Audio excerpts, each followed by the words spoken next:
Now this is such an all-time classic. Macaroni, mushrooms and asparagus. I mean, the dish literally screams for springtime menu. And in the early 2000s there were some mind-blowing 3 Michelin star combinations using macaroni and spaghetti for fancy things like pasta turbans and gâteaux, which were when filled with truffles and runny egg yolks, caviar and so on.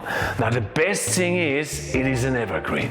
And the good news is, it is coming back. And more good news is that you are here at the right place with me, because I want to show you the spaghetti turban in its best versions too, pretty soon on this channel, so stay tuned.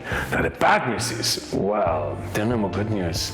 No. There's actually much more good news coming, and one of them is that today I want to show you my version of macaroni, morels and asparagus. I think it's such a stunning looking dish, and I served that in my restaurant back home in Austria when I became the youngest chef in the world to get awarded 18 out of 90 points at Go Mio. Now this dish was my vegetarian main course option, and did it ever disappoint? Well, I'll let you be the judge of that when you cook it. And if you want to make it vegetarian, then just replace the chicken with some ricotta and add another egg, but you do have the recipe below. And now let's cook macaroni, morel and asparagus gateau. I really hope you like it. Okay, first we need to make the truffle mousse, and for that we just take some really cold chicken from the fridge, a really cold egg white, and the blender, I pre-chilled that too, because I do not want that mousse to break. Breaking means the proteins would separate out. Then you add some pepper, you add some salt. If you want to add different flavors, you could do that. Things like herbs, like thyme. I mean, the cream then, you add that right at the end. You don't want to blend it too much because the cream could split and turn into butter.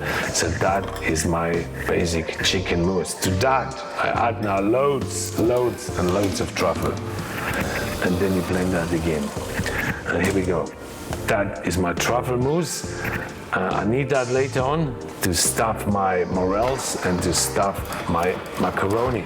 So then you just put that through a sieve. Why do I do that? Simply because I could still have some stringy bits in it. If you got rid of any sort of connective tissue from your chicken breast, literally everything will go through. There would be no waste. Okay, so here we go with my truffle mousse. Oh, it's really black, isn't it? I think I used too many truffles. But on the other hand, it's gonna taste really good. I mean, it's just, here it's just 2 days before Christmas. You can't go wrong with more truffles, can you? Okay, and then we cook the morels. The morels just in the water, bring that to the boil, cook them for 2 to 3 minutes. Do not throw out the water, because we will turn that later on into a sauce. And then you just basically get the asparagus, you check it, what part it is not woody anymore, stringy anymore, and then you cut that all off.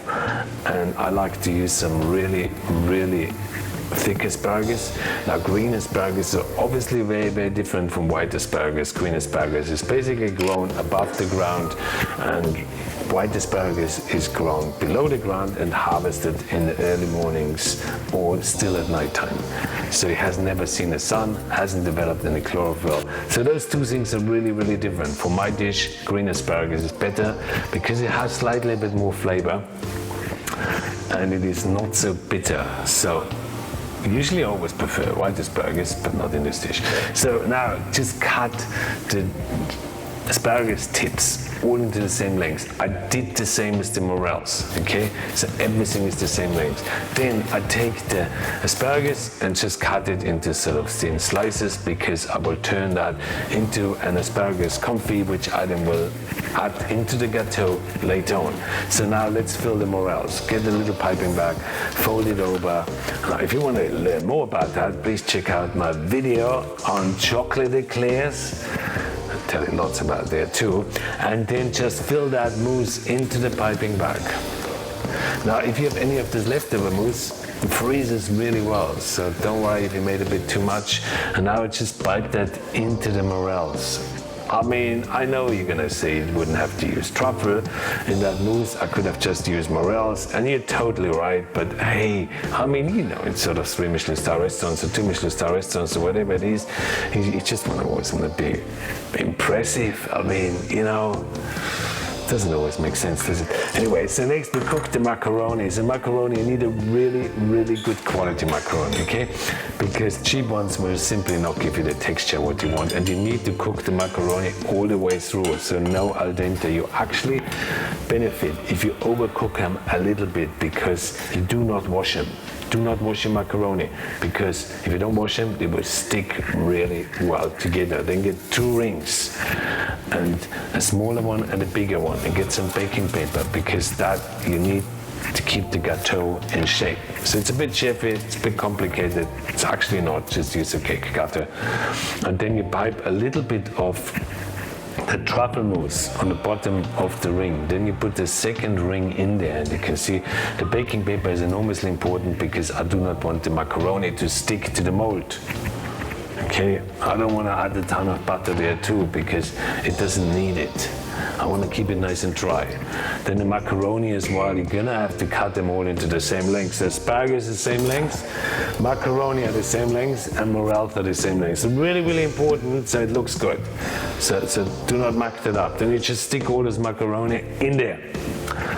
Oh, you can see how it all comes together, isn't it? I mean, it's just gonna be so good.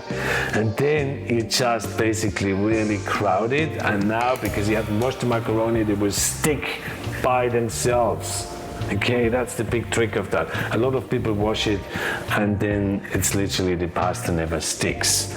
So then I just fill each of the pastas with the truffle mousse. I know it's a bit of an overkill, but I tell you, it tastes so nice. I could have left them, of course, empty, but it looks better, it tastes better. And then finally just add a little bit of chicken mousse on the bottom, and then get a palette knife and just sort of spread it out, because that will be your glue that holds that whole gâteau together later on when you take it out of the mold. Then a steamer, so no more than 80 to 85 degrees in your steamer. You have to be really accurate here, yeah? You can do it in the oven as well.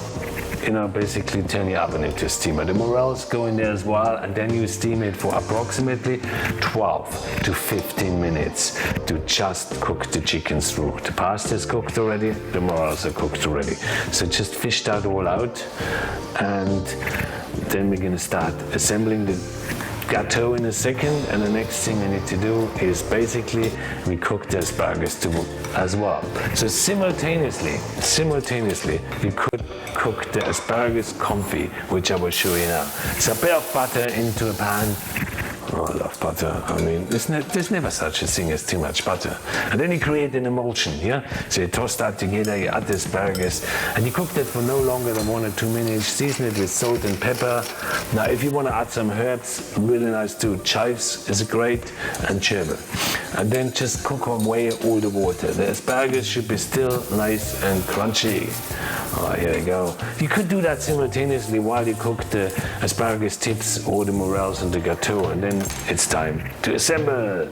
Here we go. So put that gâteau into a mold. Fill the asparagus confit in, and it's nice and buttery. Oh, just the way you like it. And what wine would you drink with that? I think a really good Chardonnay would go with that, even if it's a bit oaky. Just stunning with all those flavors. Would go really well with some morels. And then you just fill that all in, really crowd it, and then it's time to take off the mold. And I forgot to fill my macaroni there. Did you see that? Oh. Anyway, and that's it. So now it goes into the oven at 50 to 55 degrees Celsius, just to warm it up a bit and keep it warm. And during that time, you make your morel sauce. So just take that morel water, add to it some butter, season it with salt and pepper. So literally a very simple version of a beurre blanc. And then you just basically use the foam and just sort of fill that foam around, and then you garnish it with a bit of chervil, some truffles, pretty nice, isn't it? And then some chive tips. Chive tips can give it a really sort of a nice kick. And here we go. There is your morel, asparagus, macaroni, gâteau with morel beurre blanc. Now, thank you so much for watching. I really appreciate your time, and check out my video on lobster Terrine. I look forward to meeting you there, and you have a great day.